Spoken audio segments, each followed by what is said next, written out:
সবাইকে শীতল শুভেচ্ছা জানাচ্ছি। সবার মতো প্রতিদিন আমাকেও বের হতে হয়।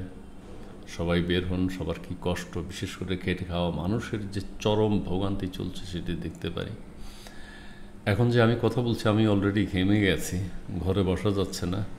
যাদের এসি আছে তারা ফ্যান কিনছেন, এসির সাথে ফ্যান চালান। যাদের ফ্যান আছে তারা এসি কেনার চেষ্টা করছেন। এসির দোকানে ভিড়, বৈদ্যুতিক পাখার দোকানে ভিড়, ফ্রিজের দোকানে ভিড়, জুস বারগুলোতে যাদের সামর্থ্য আছে সেগুলোতে ভিড়, কিনে খাচ্ছেন। পথে যেসব ডাব বিক্রেতা রয়েছেন তাদের সামনে ভিড়। ডাবের দাম যেখানে 70-80 টাকা ছিল সেখানে এখন একটা দাম 150 থেকে 180 টাকা, সেটিও চলছে। মানুষ পানীয় কিনে খাচ্ছে যাদের সামর্থ্য আছে।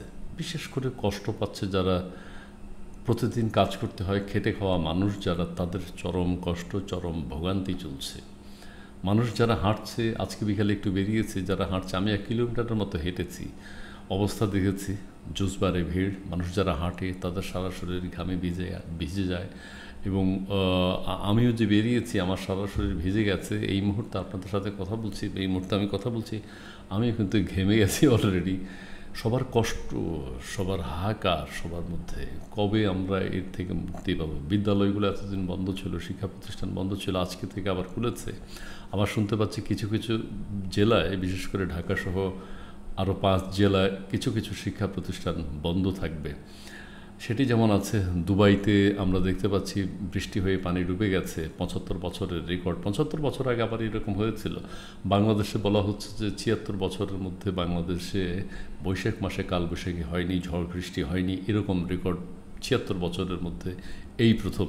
এই বৈশাখ মাস চলছে, এখন পর্যন্ত ঝড় বৃষ্টির কোনো ইঙ্গিত আমরা পাচ্ছি না।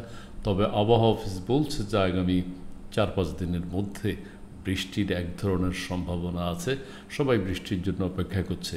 বাসায় এসে যখন আবার পত্রিকা পড়ছিলাম তখন আবার দেখতে পাচ্ছি পশ্চিম আফ্রিকার একটি দেশ, তীব্র দাবদাহে সেখানে বিদ্যুৎ নেই, সেটি হচ্ছে মালি। মালিতে রুটির চেয়ে বরফের দাম বেশি, অর্থাৎ এত গরম, রুটির চেয়ে বরফের দাম বেশি। বাংলাদেশের অবস্থাও সেই রকমই। তাপমাত্রা কোথাও 40 ডিগ্রি, কোথাও 41 ডিগ্রি, কোথাও 42 ডিগ্রি দেখা গেছে। এবং মানুষের মধ্যে যে হাপিত্যেশ, মানুষের মধ্যে যে অস্থিরতা, সেটি আমরা দেখতে পাচ্ছি। কাজে এগুলো থেকে এইসব ন্যাচারাল ডিজাস্টার এগুলো চলতেই থাকবে, অতীতেও ছিল, এখনও হচ্ছে, ভবিষ্যতেও থাকবে। এগুলো আমরা মোকাবেলা করে টিকতে হবে। তার মধ্যে আশঙ্কার কথা যেটি, আমাজন জঙ্গল ধ্বংস হয়ে যাচ্ছে, বন উজাড় করে দেওয়া হচ্ছে। বাংলাদেশেও যে বনভূমি থাকার কথা সেই পরিমাণ বনভূমি নেই।